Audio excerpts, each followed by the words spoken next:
Hello student तो हम लोग सॉल्व कर रहे हैं SCO math chapter 3 rest and motion के क्वेश्चंस को।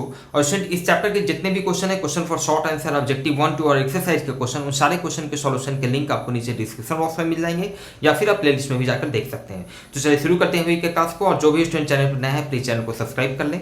स्टूडेंट क्वेश्चन नंबर 42, ये क्वेश्चन कह रहा है a staircase contains 3 steps each of 10 centimetre high and 20 centimetre wide. आप देख सकते हैं फिगर इनफैक्ट बुक में दिया हुआ है क्वेश्चन में।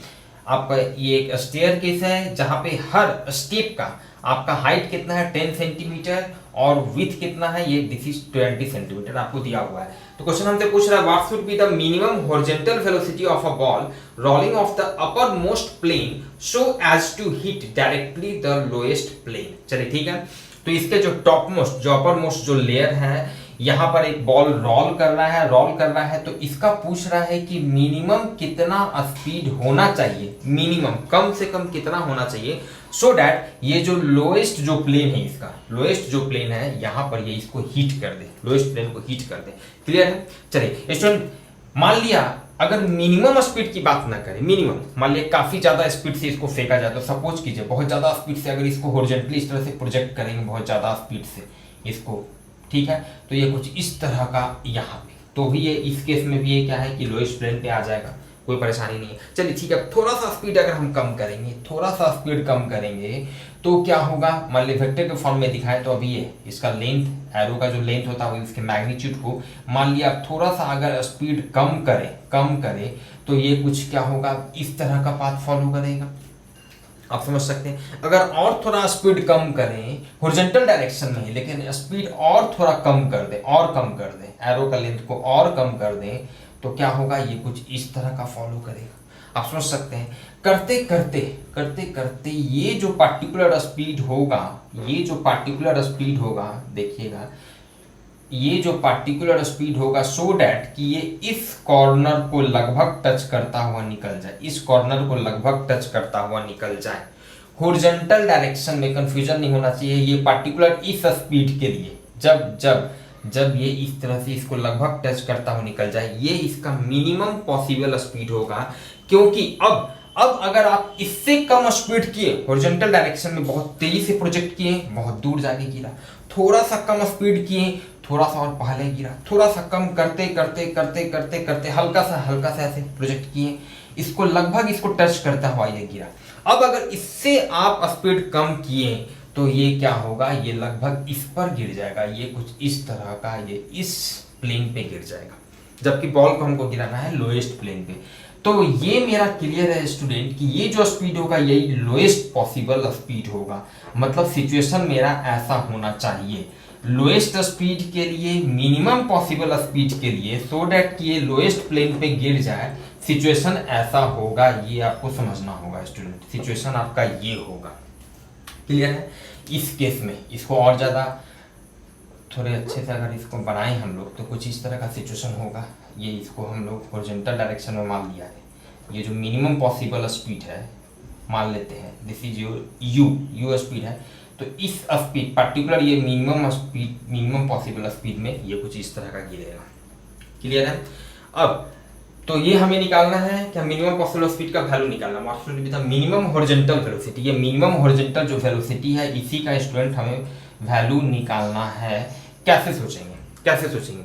यहाँ पर स्टूडेंट हमारे पास क्लू क्या दिया हुआ है, देखिए क्लू क्या दिया हुआ है, हाइट दिया हुआ है, इसका हाइट कितना है, विड्थ कितना है, ये दिया हुआ है। ठीक है, मिनिमम पॉसिबल स्पीड के केस में ये जब वर्टिकल डायरेक्शन में, ध्यान दीजिएगा, ये पार्टिकुलर इसको टच करता हुआ गिरेगा, तो वर्टिकल डायरेक्शन में ये जो हाइट इसका जो है स्टूडेंट, ये हाइट इसका कितना है, ध्यान दीजिएगा, ये हाइट, यही हाइट है।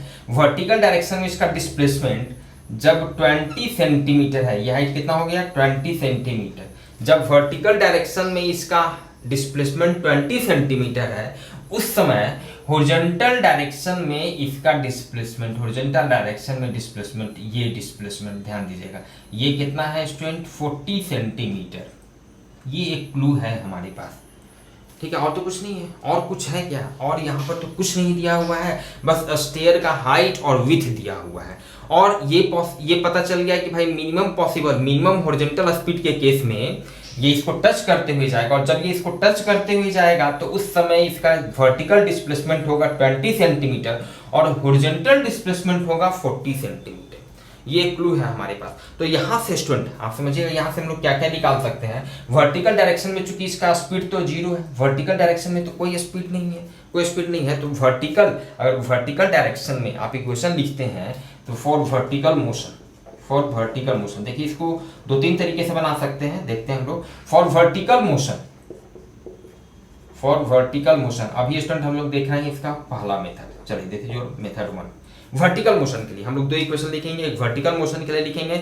वर्टिकल मोशन के लिए जब आप लिखिएगा, वर्टिकल मोशन के लिए y = ut + ½ gt², ठीक है। u initial velocity vertical direction में 0 हो गया, y पता है 20 सेंटीमीटर, ½ gt², तो टाइम हमारा निकल जाएगा कि कितना टाइम लगा इसको यहाँ से यहाँ तक आने में, इसको यहाँ से यहाँ तक आने में टाइम कितना लगा, और उतना टाइम में वो हॉरिजॉन्टल डिस्प्लेसमेंट उसका कितना रहा है 40, और इसका हॉरिजॉन्टल डायरेक्शन में स्पीड कांस्टेंट रहेगा।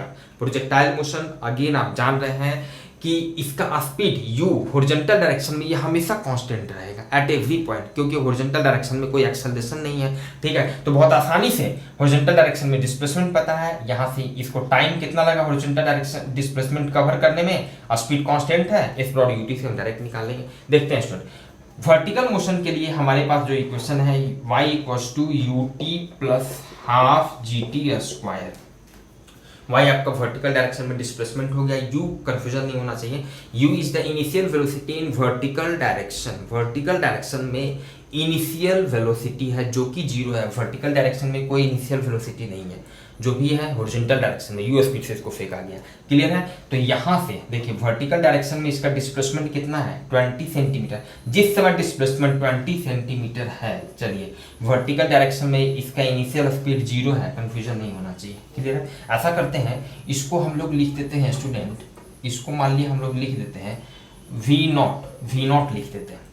क्लियर है। तो v0 का वैल्यू निकालना है, चलिए ठीक है। u × t + ½ gt², g का वैल्यू रफली हम लोग 10 ले लेते हैं, इंटू t²। यहाँ से आप समझ सकते हैं स्टूडेंट, दिस इज 20 = 5t², यहाँ से t² = 4, इसलिए t = 2 सेकेंड। क्लियर है स्टूडेंट। चलिए 5t² t का वैल्यू 2 सेकेंड निकल गया है। चलिए मतलब कि इसको वर्टिकल डायरेक्शन में फाइनली बॉल को यहाँ से यहाँ तक आने में इसका ये मतलब हुआ कि 2 सेकेंड लगा है। क्लियर है।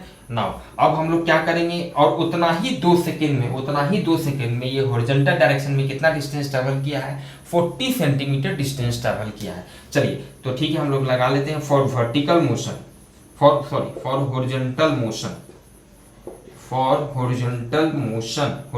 डायरेक्शन में। अब हॉरिजॉन्टल डायरेक्शन में चूंकि हॉरिजॉन्टल डायरेक्शन में इसका स्पीड कांस्टेंट है थ्रू आउट v0 है, ठीक है। तो हॉरिजॉन्टल डायरेक्शन में अगर डिस्प्लेसमेंट s है तो हम लोग हमारे पास इक्वेशन होगा s = v0t ½ at²। एक्सेलरेशन तो 0 है हॉरिजॉन्टल डायरेक्शन में।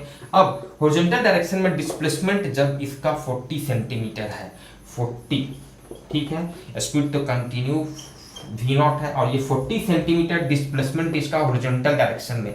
एक मिनट स्टूडेंट, यहाँ पर इनफैक्ट ये सेंटीमीटर में दिया हुआ है, तो इसको हम लोगों को कन्वर्ट करना होगा स्टूडेंट मीटर में। तो ये वर्टिकल डायरेक्शन में आपका 20/100, दिस इज 20/100। क्लियर है। और यहाँ से स्टूडेंट इनफैक्ट यहाँ से इसका जब आप सॉल्व करेंगे तो t² = 1/25, इसलिए t = 1/5 सेकेंड आ रहा है। चलिए ठीक है। तो हॉरिजॉन्टल डायरेक्शन का हमारा डिस्प्लेसमेंट स्टूडेंट हो गया 40 सेंटीमीटर में 40/100 इक्वल्स टू हॉरिजॉन्टल डायरेक्शन में स्पीड कितना है v0, जो कि कांस्टेंट रहेगा थ्रू आउट, और इनफैक्ट जिसका वैल्यू हमें निकालना है। क्लियर है। इनटू, और ये डिस्प्लेसमेंट कितना देर में 40 सेंटीमीटर हुआ था, कितना देर में, t = 1/5 सेकेंड में 1/5। Clear student. चलिए यहाँ से स्टूडेंट हमारा इनफैक्ट v0 निकल चुका है, आप देख सकते हैं। यहाँ से ये हो जाएगा 2/5 = v0 × 1/5, और इसीलिए v0 = 2 metre per second. V nought equal to 2 metre per second, मतलब मिनिमम 2 मीटर पर सेकेंड के स्पीड से हम इसको फेंकेंगे तो ये इसको लगभग टच करता हुआ ये यहाँ पर ये इसका मिनिमम स्पीड होगा, ये लोएस्ट प्लेन पे आ जाएगा। अगर 2 मीटर पर सेकेंड से कम किए तो ये फिर यहाँ पे फॉल हो जाएगा इस प्लेन पे। Clear student? Question number 42 student हम लोग देख रहे हैं 2 metre per second. Okay clear student? चलिए स्टूडेंट इसको आप दूसरे तरीके से भी बना सकते हैं। मेथड 2 सेकेंड मेथड हम लोग यहाँ पे देखते हैं। सेकेंड मेथड जिसके लिए एक बेसिक क्या ये रिलेशन आपको पता होना चाहिए कि अगर मान लेते हैं h हाइट से किसी बॉल को मान लेते हैं जब u स्पीड से फेंका जाता है, ठीक है, तो रेंज ये जो इसका हॉरिजॉन्टल डायरेक्शन में जो डिस्प्लेसमेंट जो कवर करता है रेंज, ये रेंज का फॉर्मूला होता है r equals to u into root under 2h by g. Root under 2h by g horizontal projectile के केस में जब किसी बॉडी को हॉरिजॉन्टली फेंका जाता है h हाइट से u स्पीड से, तो कितना डिस्टेंस ये कितना हॉरिजॉन्टल डायरेक्शन में जो डिस्टेंस ट्रैवल करता है जिसको रेंज कहते हैं, this is r equals to u into root under 2h by g. Clear है?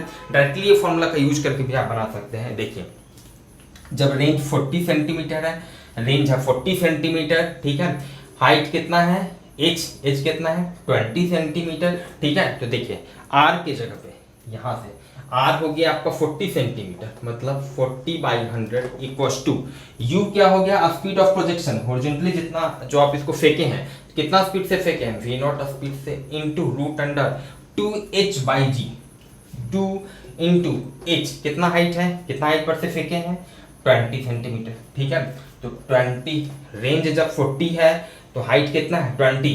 Clear student? तो 20 बाई ये 100 हो गया डिवाइडेड बाई ये जी नीचे में है, जी का वैल्यू 10 हो गया। यहाँ से आप देख सकते हैं जब आप इसको सॉल्व करेंगे this is 2 by 5 equals to v not into ये हो गया 1 बाई 25। क्लियर है? This is 2 by 5 equals to v not by 5, यहाँ से वी नॉट आपका 2 metre per second. Clear student? तो आप डायरेक्टली इस तरह से इस रिलेशन का यूज करके भी इस क्वेश्चन को बना सकते हैं। और भी मेथड है जो काफी है, दैट्स एनफ। Clear student? तो मिलते हैं फिर नेक्स्ट क्लास में नेक्स्ट क्वेश्चन के सॉल्यूशन के साथ। Thank you.